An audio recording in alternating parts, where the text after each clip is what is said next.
1999 Jaguar XKR Convertible. So this is the 4-litre supercharged version in this silvery gold colour with a nice dark black contrasting hood.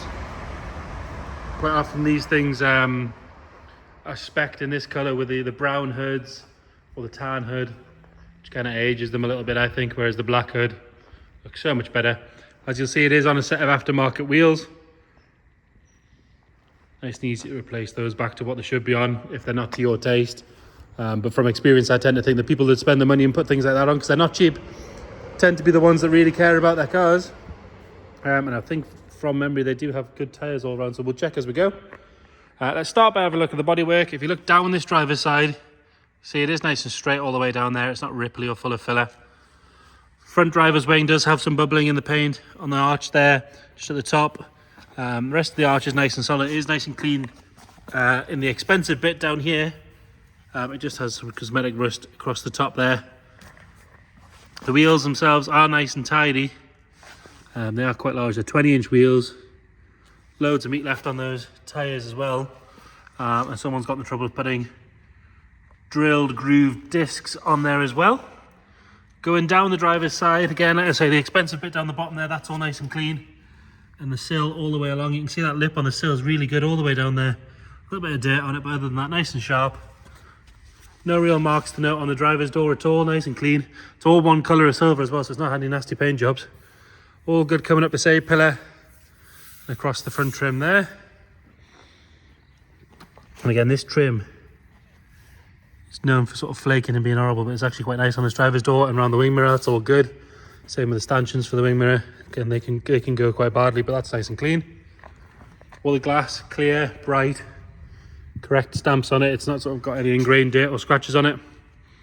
Coming down on the rear there, you've got a little bubble, just where the paint's actually lifted. It's not necessarily corrosion, the paint's just lifted ever so slightly there.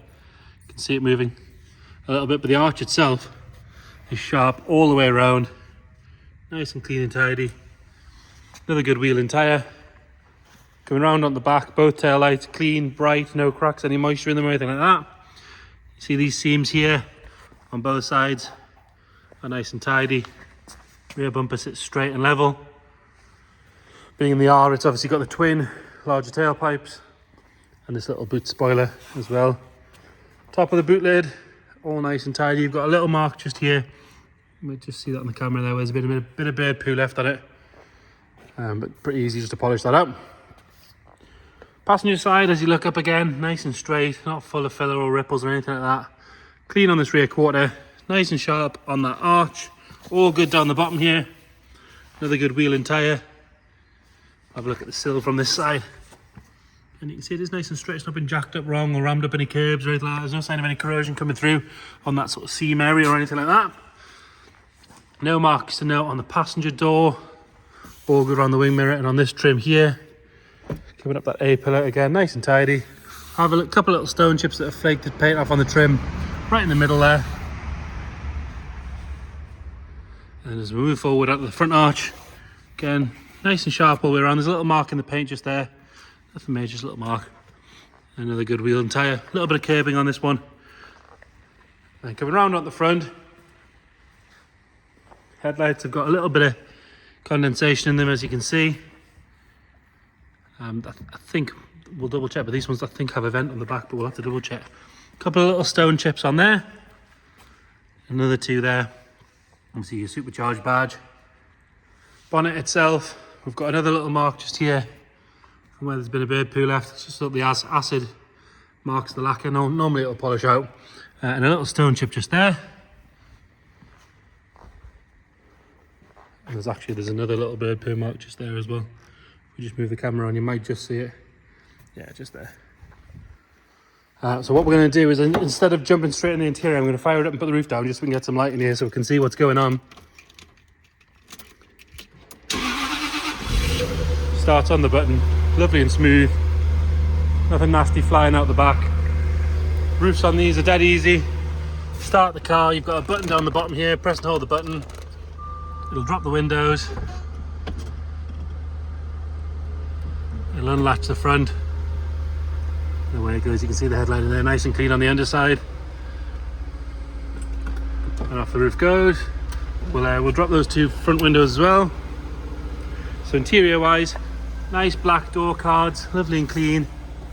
It's got the Harman Kardon audio, the bigger audio as well. Driver's seat, you got a little bit of wear on the bolster there. It's still nice and firm. All the stitching's good. Base is nice and tidy. Has the wood rim steering wheel as well, which is a nice touch. Some of them have full leather, some of them have wood. Lovely and clean around that. All nice and tidy on the center console and the armrest.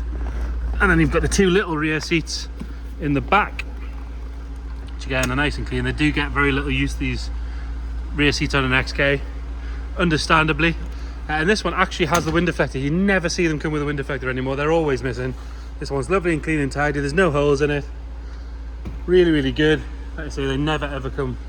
They've always gone walkabout. And we do have a tonneau cover. If you check the photos, you'll see it's on for the photographs. There it is there.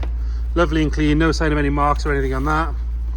Rest of the boot, lovely, clean and tidy. You've got your 6 CD player in the back there with the cassette, which has normally gone missing by now. That still works, comes in now, all right. And then under the boot floor, you've got your space saver wheel. There's no sign of any sort of trapped moisture or corrosion coming through there. It's worth pointing out that the battery's good on this one as well. It starts on the button. Quite bad for eating batteries, these things, but this one seems to be all good. Like I say, it was driven to us. It's started every time we've gone to start it. Nice and clean on that seam there. All your door shuts nice and tidy. And then passenger seat, nice and tidy, nice and clean, lovely and firm. It's not too shiny from overuse or from bum sliding on off it. All the wood, lovely and clean all the way around. Even on the stereo and everything, all the pixels are there. Normally they've gone missing by now. We'll pull that bonnet. Like I say, this is the 4 litre supercharged one, so it's the one to have. Nice and smooth. It's got some old wax oil on the strut tops, but there's no sign of any corrosion coming through in there. Same on this side, all around the top there, all good. Nice and standard. It hasn't got any nasty exhaust systems or silly air filters that you do see on some of them. It's not dropping any fluid out the bottom. So there you have it. Jaguar XKR Convertible. If you've got any questions at all, please get in touch. Thank you.